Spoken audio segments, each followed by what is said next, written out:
This is the show giving you the best sales insights and ideas to become the best you can be in sales and sales leadership. My name is Gert Scholz. Welcome to Best Practice for Sales Professionals. And today I'm delighted to have on the show someone who is a true marketing professional.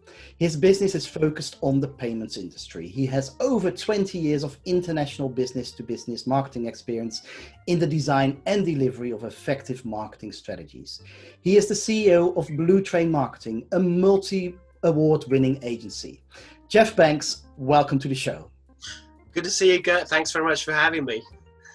Jeff, we're going to talk about sales and marketing working together in Fintechs. But the first question I'd like to ask you, how does your agency go about winning a new client?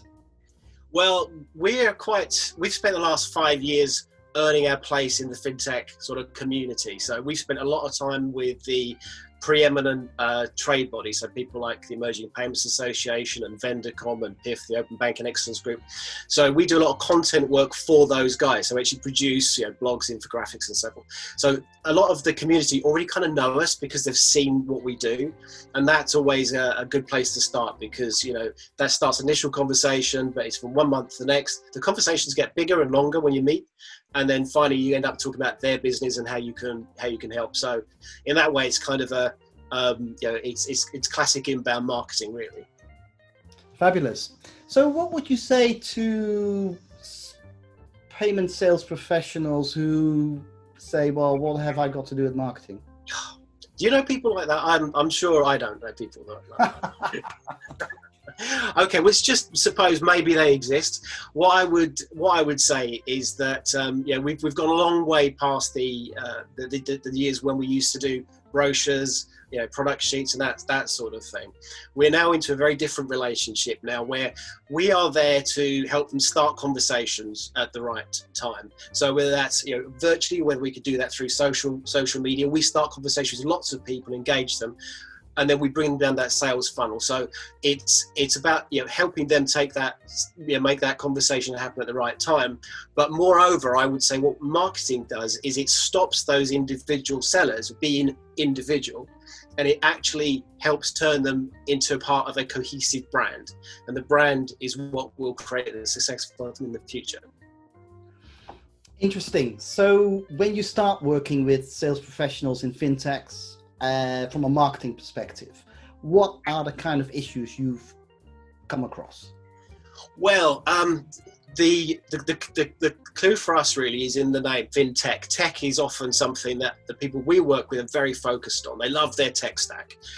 They speak the language of it, and they talk to their to their people about it. They develop their own little internal vocabulary about it.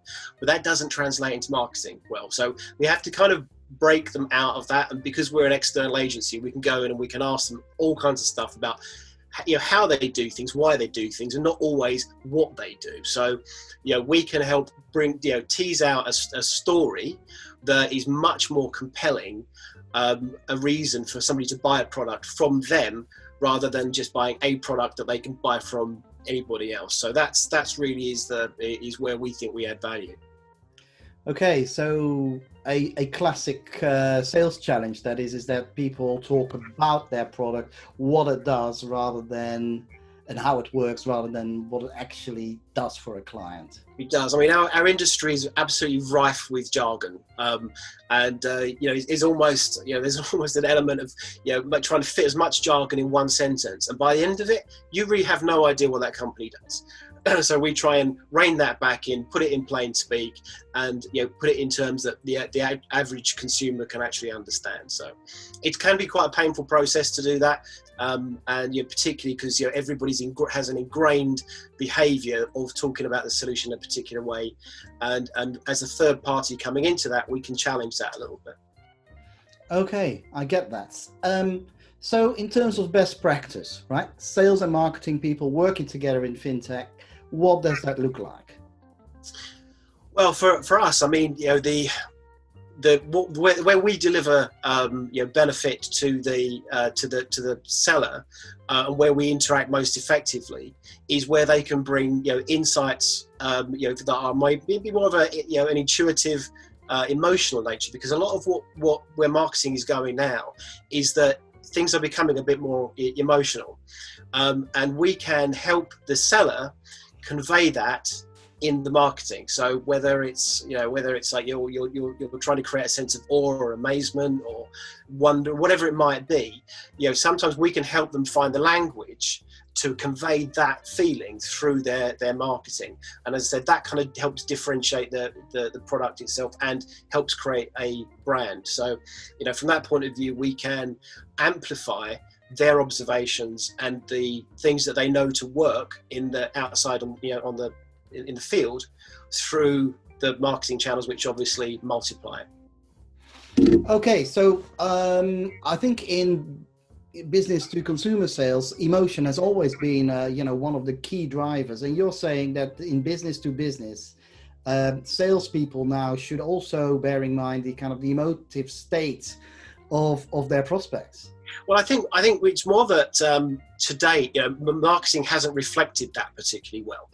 We've gone for more features, benefits, functions, and that's what I'm saying. We're kind of moving away from that. I mean, obviously, you need to explain what a product does, but if it just sounds like the next person's product, you don't give that customer a reason to buy from you. You give them a reason to buy, and then they just shop around for the best price. So we can help the sellers get beyond that commoditized sale, the one that's just based on the price or the promotion of it, and actually gives people more of a reason to choose you as the vendor of that particular product. Well, that's brilliant, because in my coaching profession, I see exactly the same, that's where the opportunity lies for salespeople right now. We all have to sharpen our act right now. We're living in a different world. We have to prospect more. We've got to be better at fact finding. We have to be better at marketing. What top 3 tips could you give companies that need to become more proactive in their sales and marketing activity? Okay, so good question. I would say that the first thing is, this kind of touches back on a point I made a moment ago, is about, don't just sell your product, because the chances are somebody else sells the same thing. So sell yourself, sell the business, sell why I buy it from you. How do you differentiate yourself? What kind of a different experience is somebody going to get if they buy that product from you? So that again rolls up into the whole ethic of actually creating a brand. The second thing is, road test your marketing. So once you've done your website or your product, whatever it might be, actually show it to somebody outside your boardroom, because the thing is, everybody that reads it in your boardroom will be using the same vocabulary as you. The same words will mean the same things. You take it outside of that context and you're in a whole different world where people will look at it and go, no idea what it is. So road test your marketing. Thirdly, I would say to start with organic marketing if you can. If you're not in a position where you have to achieve huge sales from day one, always go organic, because organic marketing will give you data that will tell you where your customers are responding, what channels they're responding to, what messages, or your A/B testing, all that kind of stuff. And then when you've got that right, then when you need to, go for paid marketing to accelerate. Thanks for those 3 points, Jeff. And thanks for coming on the show today. Is the next award for Blue Train Marketing on the horizon? What's happening? Well, we find out very soon whether we've been shortlisted for the Emerging Payments Association Awards, and fingers crossed, because we won that last year, so it'd be lovely to win it twice, but you never know. I'm sure we're going to be up against some stiff competition, so what it's going to look like, I think it's going to be a bit of a smaller event, with this year's, because of the situation we're currently in. But wherever it is, if we're on that shortlist, we will be there, and hopefully that won't be the only award that we're shortlisted for this year as well.